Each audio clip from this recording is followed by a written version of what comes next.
Hello and welcome to day 2 of the challenge. Hopefully now that this is the second day that you've gone through this is already starting to become more comfortable for you. There's no further instructions for today, but there is a theme for the day. And that is a theme of gratitude. The idea behind this is to sort of say,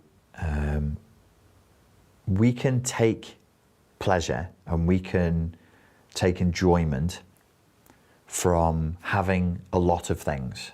And over time, if there are a lot of things to be had, your pleasure centers kind of become numb to the cornucopia. I wish I could find a less pretentious way of saying cornucopia. All the stuff, loads of things that are there. And the appetite kind of becomes stretched. And so you just need more and more and more in order to feel that same level of satiation and happiness and enjoyment. With this thing called gratitude, you can invert that process, that entropy, that degradation towards just needing more and more and more by feeling happy and appreciative for less and less. Why would anybody do that? You know, if you're inside of a consumerist culture where people just think more is better, we're totally entrained, indoctrinated and brainwashed to think more is better. And often more is better. More options is more freedom, typically, but not always. Also, there's psychological research that indicates that more options is more stress. And that the more choice you give people, that there's like, if you have one choice, that's no good. If you have 3 choices, that's good. And then you start getting beyond 3 choices, the goodness and the enjoyment actually doesn't just go up and up and up because it becomes stressful to make that choice. You then have a responsibility and you have the pain of opportunity cost, known as FOMO, the fear of missing out. In economics, that's called opportunity cost. Because if I choose vanilla, I didn't choose pistachio, chocolate, and strawberry unicorn poo. So with gratitude, there's a sanity-inducing cleanse of that kind of stretched, greedy desire for more and more. Because you start to follow a structured, ordered discipline of paying conscious attention to that which you do have and feeling grateful for it. Feeling grateful. We're still in the realm of emotions here. We're still in the realm of how do we feel about our reality? How do we interact with our reality? How do we order our reality and our perceptions so that we can be sane and calm and tranquil and create a good life for ourselves and the people around us? If you have very low gratitude and very high entitlement, no matter how much stuff you have, you'll feel pain, because you'll always feel like you're not being given enough. That's the dilemma and the trap of the spoiled child. Very high entitlement, very low gratitude, very low appreciation. No matter what you give them, there's always something better, because in the world of form, in the world of things, there is always something better. You can never really have the best of anything. The best Ferrari today, once you've driven it 2 or 3 times, is no longer the best, because it's now a driven Ferrari. So just by you having it, it diminishes in value. And the best Ferrari today will probably be trumped by the best, I don't know my cars, I don't know why I went this way, whatever thing next week when they come out with a new model, which is how that system operates. That's how that business operates with high, very, very high-end luxury cars. That's how they trump each other all the time.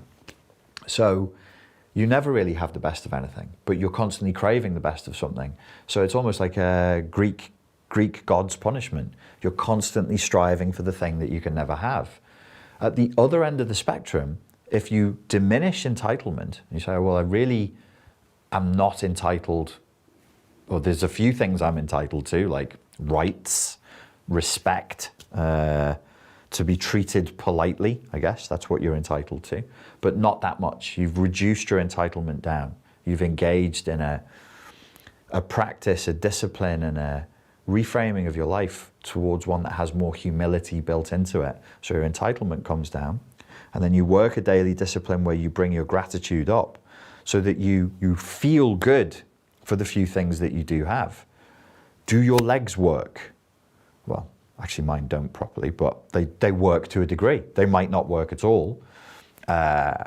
They could be worse. You know, I have knee issues. Part of it is genetic, some of it is injury, but it could be worse. I could have no legs. Do my lungs work? Can I breathe? Can I move? Can I see? Can I hear? What do I have physically? Do I have time? Do I have freedom?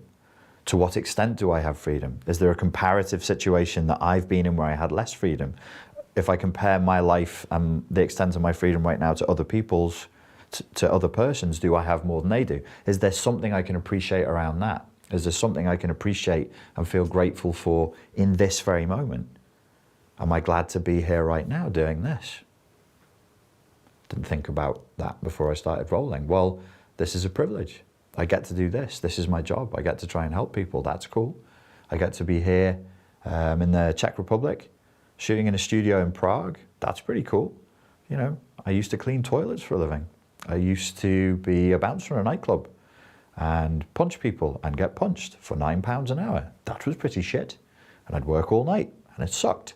I used to be a taxi driver. Some really rough areas around Birkenhead, Rock Ferry and New Ferry. I don't have to do that anymore. That's pretty cool. When you start to think this way, in this other modality, where entitlement is brought down and gratitude is brought up, and you really go there, you really take a deep dive into this, you can think, actually, life is pretty good. It's pretty good. It's been a lot harder and a lot worse. If you look at the entire span of humanity, it was way, way harder for pretty much everyone who's ever lived at any point in history aside from now. So we've got it pretty good in a certain way. There are certain things that are here that you can be grateful for, the people around you, the health that you have. Your health probably isn't perfect. Mine certainly isn't, but you have some. The time that you have. Some of us have more than others, but we have time because we're here.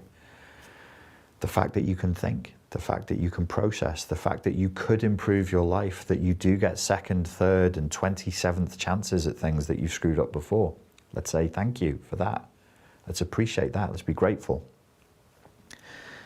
In engaging into a practice where we expand our gratitude and expand our appreciation, and with all due humility, just drop the entitlement down, we reduce suffering.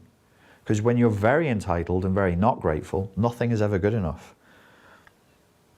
Speaking of psychological research, I'm doing this without citing my sources. I don't have to, it's Philosophy Channel. There was another piece of research. You can look these things up on Google Scholar. It's really easy, just take the keywords. They looked at people's satisfaction between economy, business class and first class. And generally speaking, people's subjective reported satisfaction was lower as you went up the classes. And you'd think, hang on a second, how is that possible?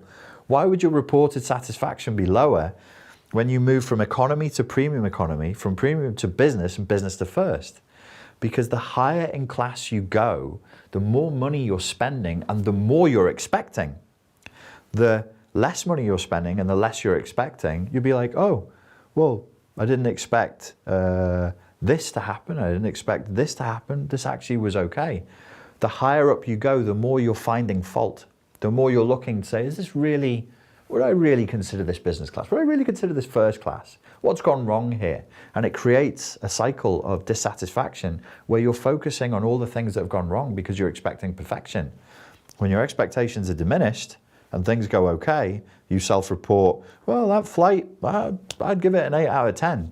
You're in first class and your champagne wasn't the exact brand that you liked and your caviar was too salty, you give it a 2 out of 10 because the entitlement has gone up and the appreciation has gone down. So you create suffering.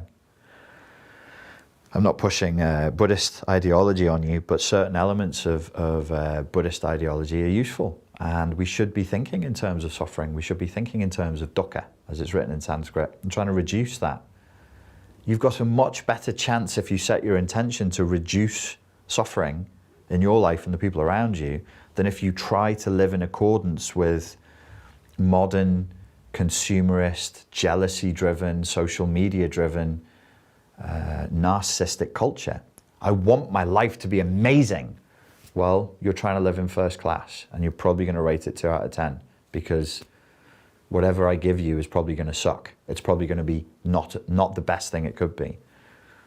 On the other side of the coin, if you reduce your suffering, reduce the entitlement, and increase your gratitude, whatever I gave you is better than nothing. I gave you a thing, so you can be grateful for that. You reduce your suffering, you increase your sense of satiation with life, and you calm the fuck down. It's a message for today. Stop being a spoiled brat, calm the fuck down. Ladies and gentlemen, thank you very much for your time and your attention. Thanks for joining me on this 30-day challenge. I hope you're enjoying it so far, and I look forward to speaking to you again tomorrow. Cheers.